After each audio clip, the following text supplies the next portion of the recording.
Illegal immigrants at a Florida detention facility are now refusing food. Yes, a hunger strike at what's being called Alligator Alcatraz. But before you shed a tear for their tray of rice and beans, let's talk about what's really going on. Welcome back to Kimara Reacts. To my subscribers, thank you for your support. If you are new here, please subscribe. It helps the channel grow. Like and share the video. Don't forget to hit the bell notification.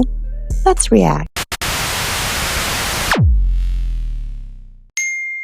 NBC6 South Florida reports detainees are protesting inhumane conditions, mold, trash, medical neglect.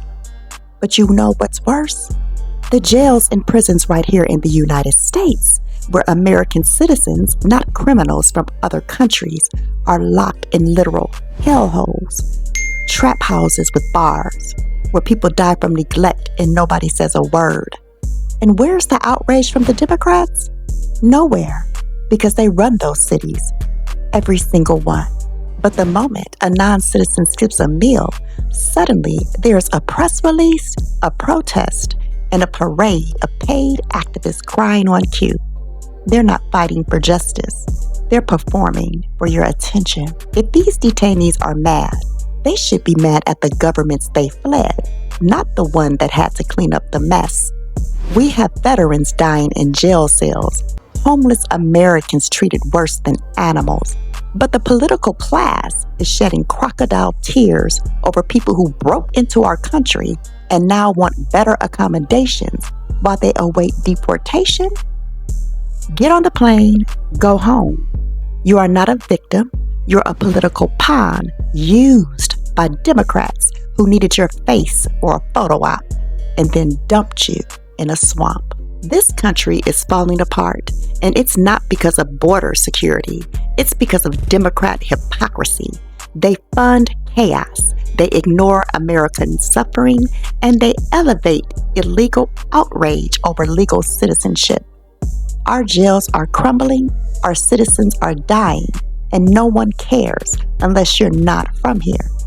That's the truth. New tonight, detainees at the so-called Alligator Alcatraz are there. They are there day 9 of a hunger strike, protesting what they describe as deplorable conditions inside the facility. And also, Democrats held an emergency town hall this evening demanding reform and accountability at the controversial detention center. NBC6's Jamie Garola is live in Miami with the latest, Jamie. Yeah, tonight we're going to hear from one of those detainees on the hunger strike who ended up in the hospital. We'll also hear from his wife, who's scared he'll die either from not eating or from going to Cuba without his relatives. ¿Alguien puede interesarle esto? Si haga pesar, no, le voy a explicar. Yo me llamo Pedro Reinaldo Loreto Concepción. That's the voice of Pedro Hernandez. He's on the phone with his wife, calling from so-called Alligator Alcatraz. He said he was talking to anybody that was listening. Whoever can help us with what's going on here, we've all been hungry since Tuesday, Pedro says. He arrived from Cuba in the United States in 2006. He was arrested 4 years later and got a deportation order.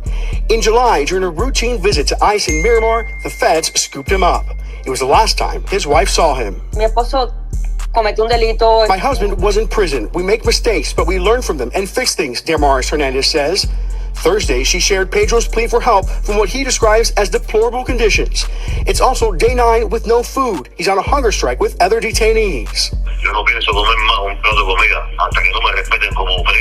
I'm not going to eat another plate of food until they show us respect, Pedro said. Meanwhile, Florida is struck an unholy bargain with the Trump administration. Democrats in Coconut Grove held an emergency town hall denouncing the conditions at the detention center. And so when people are forced into these tent cities with substandard conditions, we're going to see people irreparably harmed, not only for due process, but people are not getting their medication, they're not getting food, they're not getting hygiene, they're not being able to use the showers. Now, in Washington, Republican Senator Rick Scott was asked about Alligator Alcatraz, so-called Alligator Alcatraz. He says he supports everything the president is doing for immigration, but says it should be done in a humane way. Reporting live tonight in Miami, Jamie Garola, NBC6 News. All right, Jamie. If you're tired of America being the world's doormat, subscribe. If you're sick of seeing our people treated like trash, while lawbreakers get attention, hit like, and share. Because this is how nations fall, and it's time we stood up. Thank you for watching.